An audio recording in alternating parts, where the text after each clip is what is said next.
Hello friends, welcome to Sangeeta's Food Gallery in Tamil. நாம் இன்னைக்கு இட்லி மிளகாய் பொடி எப்படி செய்யுதுன்னு பார்க்கலாம். இது செய்யறதுக்காக ஒரு கடாய் சூடு பண்ண வச்சிருக்கேன். இதுல 1/2 கப் உளுத்தம்பருப்பு சேர்த்துக்கலாம். 1/2 கப் கடலைப்பருப்பு சேர்த்துக்கலாம். இதுல ஆயில் எதுவுமே சேர்க்காம ட்ரை ரோஸ்ட் தான் பண்ண போறேன். இத ரோஸ்ட் பண்ணிக்கணும். அடுப்பை மீடியம் ஃப்ளேம்லயே வச்சு ரோஸ்ட் பண்ணிக்கோங்க. இதை கலந்துகிட்டே தான் இருக்கணும், அப்பதான் எல்லா இடமும் நல்லா ரோஸ்ட் ஆகும். இந்த பருப்பெல்லாம் லைட்டா ரோஸ்ட் ஆகி வாசனை வர ஆரம்பிச்சிருக்கு. இதுல 1 டேபிள் ஸ்பூன் மிளகு சேர்த்துக்கலாம். 1 டேபிள் ஸ்பூன் அளவுக்கு வெள்ளை எள் சேர்த்துக்கலாம். இதையும் சேர்த்து வணக்கிக்கலாம். இங்க வெள்ளையல் இல்லைன்னா கருப்பெல் எது வேணா சேர்த்துக்கலாம். இதெல்லாம் நல்லா ரோஸ்ட் ஆகி நல்ல ஒரு வாசனை வர ஆரம்பிச்சிருக்கு. அவ்வளவுதான், அடுப்பை ஆஃப் பண்ணிக்கலாம். இதுல 1/2 டீஸ்பூன் அளவுக்கு பெருங்காயத்தூள் சேர்த்துக்கலாம்.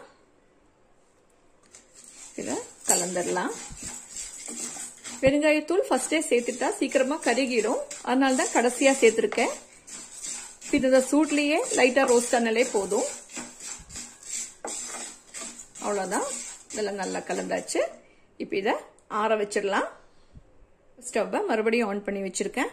இதுல கொஞ்சமா கருவேப்பிலை சேர்த்துக்கலாம். வணக்கிக்கலாம்.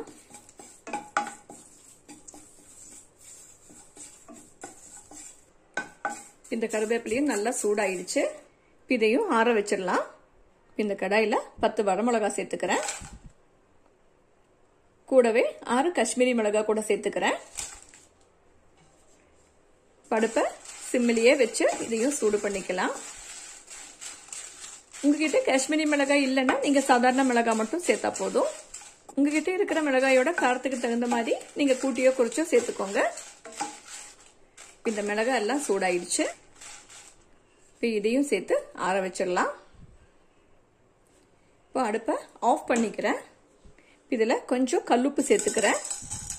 இந்த உப்பையும் லைட்டா சூடு பண்ணிக்கணும். இந்த கடாயில் இருக்கிற சூட்லயே இதையும் நம்ம சூடு பண்ணிக்கலாம். இந்த கடாய் நல்லா சூடாதான் இருக்கு, அதனால இதுலயே சூடு பண்ணா போதும். அவ்வளவுதான், இதுவும் சூடாயிடுச்சு. இப்ப பாருங்க, நான் ஃப்ரை பண்ண பருப்பு மிளகாய் எல்லாத்தையும் சேர்த்து ஆற வச்சிருக்கேன். ஆறுனதுக்கு அப்புறமா நல்லா நைஸா அரைச்சுக்கலாம். இப்ப பருப்பு மிளகு எல்லாமே ஆறுனதுக்கு அப்புறமா நல்ல நைஸான பவுடரா அரைச்சு எடுத்து வச்சிருக்கேன். இதை டேஸ்ட் பண்ணி பார்த்துட்டா இதுல உப்பு காரம் எல்லாமே கரெக்டா இருக்கு.